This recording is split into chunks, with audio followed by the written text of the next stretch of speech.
Do animals have race? Okay, sit with that for a second. Because your first reaction is probably either, what a silly question, or, wait, actually, I have no idea. And that second reaction, that's the right one. Because this question, as weird as it sounds, opens up something genuinely interesting about biology, behavior, and what makes humans unusual. Let's start with what we usually mean when we say race, at least in the human sense. When people talk about race, they're talking about a mix of things. Visible physical traits like skin color, hair texture, eye shape, but also history, culture, identity, language, and social categories that were built over centuries.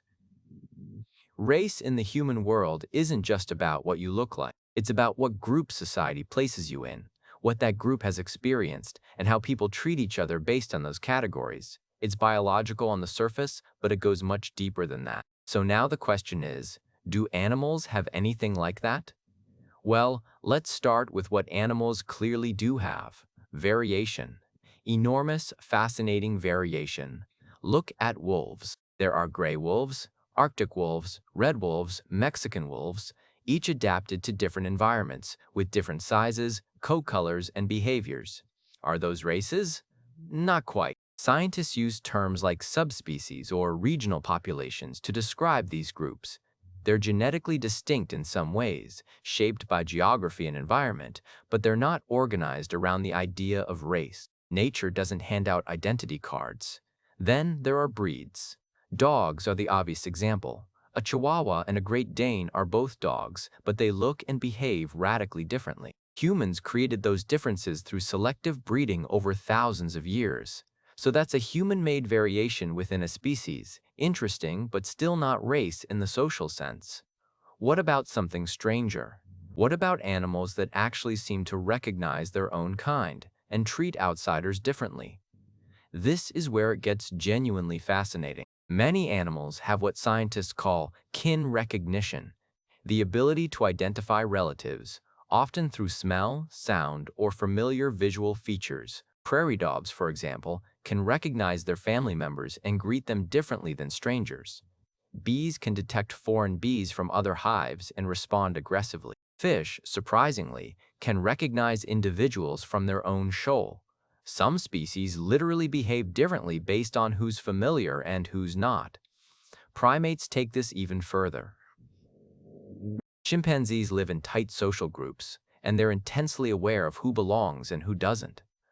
Outsiders, even chimps of the same species, can be treated with suspicion, hostility, or outright violence. Troops have been observed patrolling borders and attacking neighboring groups.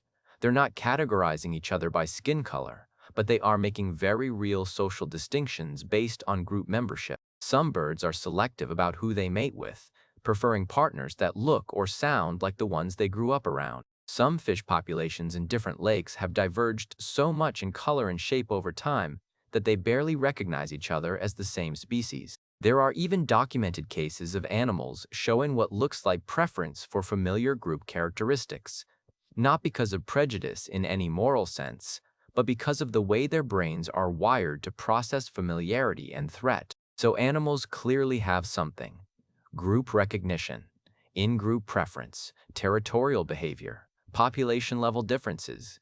These are real and they're worth taking seriously.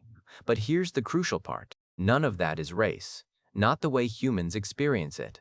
When a chimp reacts to a stranger chimp, it's not because the stranger looks slightly different or comes from a different geographic region. It's because that animal is not part of the social group, not a known ally, not a relative, not a familiar face. The organizing principle is social familiarity and kinship, not physical variation across populations. And critically, animals don't build systems around these distinctions. They don't create laws about who can live where based on what subspecies they are. They don't tell stories about why one group is superior to another. They don't pass those stories down through generations and use them to organize entire societies. They don't have history in the human sense, with all the weight that word carries. Human race is unique because it's not just biology. It's a story that got told about biology, a story that societies built institutions around, that shaped who got power and who didn't, that created cultures, identities, struggles, and pride. Race in humans is partly inherited and partly invented, and the invented part is arguably the more powerful part.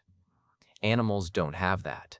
A wolf doesn't know it's an Arctic wolf in any meaningful cognitive sense. It just lives its life. A chimp doesn't have a concept of its group's history relative to another group's. It just knows who it grew up with and who it didn't. So here's your answer to the weird question. Animals have biological diversity, real, measurable differences between populations, subspecies, breeds, and regional groups. And many animals do have the ability to recognize in-group versus out-group, to prefer the familiar, to act differently around strangers. That's genuine and scientifically interesting. But animals don't have race. They don't have the social architecture, the historical narrative, the cultural meaning, or the cognitive framework that turns biological variation into racial categories. Race isn't just a feature of bodies, it's a feature of minds that tell stories, build systems, and organize the world into meaning. And as far as we know, humans are the only animals who do that, which is either a remarkable thing about us or a complicated thing about us, probably both. And now you know what to think next time someone asks you a question that sounds too weird to answer.